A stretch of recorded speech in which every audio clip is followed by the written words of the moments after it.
ცხოვრებაში ორ რამეს არ უნდა დაედევნო.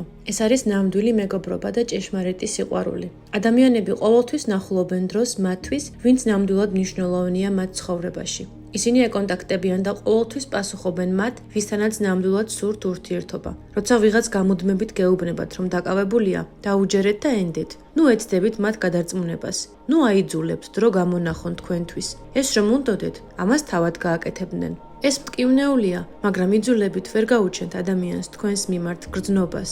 სიყვარული ენერგიაა, რომელიც ბუნებრივად მოდის, იძულების გარეშე. არ უნდა მოითხოვოთ სიყვარული, არ უნდა ითხოვდეთ მზრუნველობას, არ უნდა ელხვეწოთ ადამიანს დრო გამონახოს თქვენთვის. თუ ვინმეს მართლაც სურს თქვენთან ყოფნა, არ საჭიროებს თქვენი არსებობის შეხსენებას. ნუ აქცევთ სხვა ადამიანებს თქვენი ცხოვრების პრიორიტეტად, თუ ისინი მზად არ არიან იგივეთი გიპასუხონ. პატივი ეცით საკუთარ თავს და არავის მისცეთ უფლება დაგაეჭვან თქვენს ფასეულობაში. ერთხელაც მიხვდებიან, რომ რაღაც განსაკუთრებული და ღირებული დაკარგეს, მაგრამ იმ დროისთვის თქვენ უკვე სხვაგან იქნებით, იმ ადამიანების გვერდით, ვინც ნამდვილად გაფასებთ. მეგობრებო, დიდ მადლობას გიხდით, რომ ჩვენთან ხართ. არიშურებთ თბილ სიტყვებს, კომენტარებსა და ემოციებს. თითოეული თქვენგანით უზომოდ ვამაყობთ. თქვენ საუკეთესოები ხართ. ყოველთვის გახსოვდეთ, თქვენ მნიშვნელოვანი ხართ.